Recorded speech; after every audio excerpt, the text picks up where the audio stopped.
Yeah, wait. My door is open. Close my door. Eh? Walang lakas. Parang di kumain. Hindi naman. Be? Hindi ikaw kumain. Ang cute naman. Saan kaya dito? Mag-swimming ako. What? Ayun na po. Mag-swimming ako. May swimming pool sila. Lola. Yela. Saan si kuya? Tara. And guys, sad siya kasi hindi siya makaswimming. Dahil para lang pala sa mga naka-stay doon. Yung swimming pool kapag walk-in ka lang, hindi allow na mag-swimming unless na may available na ano ba yun? Shower. Yan yung lugar. Tingnan nyo. Makalumang model siya. Tingnan nyo yung mga mesa. Table pa lang, as in talagang nakaka-alala yung ating kapanahunan. Ang ganda ng mga arrangement nila. Simple, pero malinis naman. Tsaka ang kagandahan dito yung kahit na maraming puno, walang lamok. Hindi kami nalamok.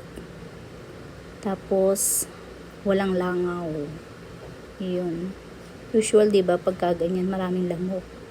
Tapos, nagtanong kami bakit walang langaw o lamok. Ang sabi nila, kasi dahil nakanet. Nakanet siya sa paligid. Kaya, comfortable. See? Kaya kung nais mong ma-relax at ang hanap mo tahimik na lugar, yan, guys, maganda dyan. Yung mga nakasulat doon, di ko na pinokos. Kayo nang magbasa.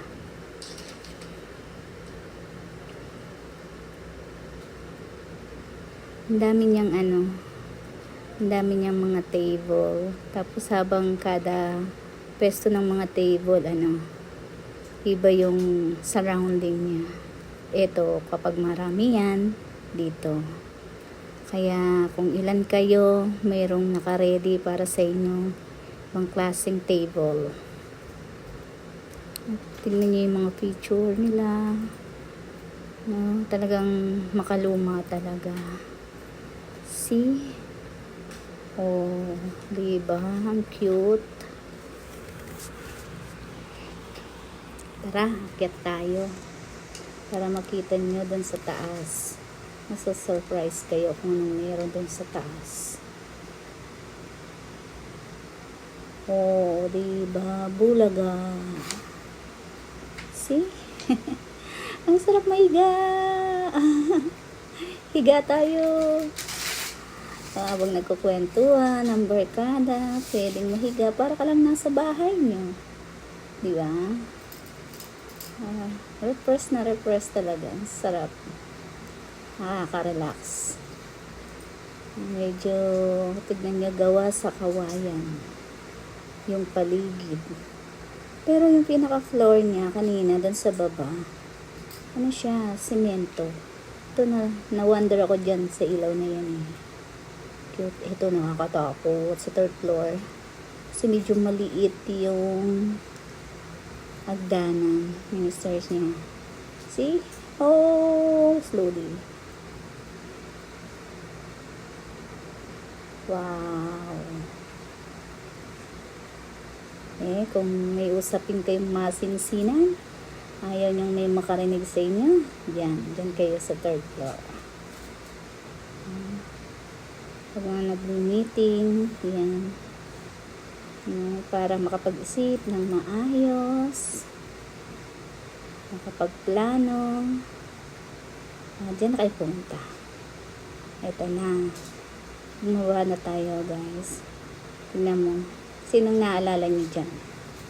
Ako naalala ko dyan yung museum doon sa ni Jose Rizal.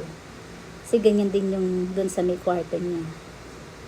Oh, ito yung papunta sa comfort room nila. Nakakatawa yung nila, yung bathroom nila. See? Parang ang tawag doon. May ano pa doon, another table. Parang pinaka-room. Kaya kung gusto niyo privacy, meron siya. At may nakita akong kakaiba dito, guys. Tignan mo. Oh, see, ano to? Ang cute, di ba? Design lang yan. Wala man siyang ilaw. Oh, ayan. May naalala ba kayo dito? Diba? Ganyan na ganyan sa probinsya. Pero, ano, yung mga gamit niya is yung ngayon. Diba? Meron din siyang bidet. Kompleto siya. Kaya, okay siya para sa akin. Try niya rin. Oh, dito, habang para lang sa balcony, nakatingin sa mga halaman, yung mahilig sa halaman dyan. Babalik na tayo sa kanila. Ang gaganda ng see? Ayun, malungkot si Aaron dahil di nakaswim. O ito, ano to? Naalala niyo to? Kung ano to? Ha?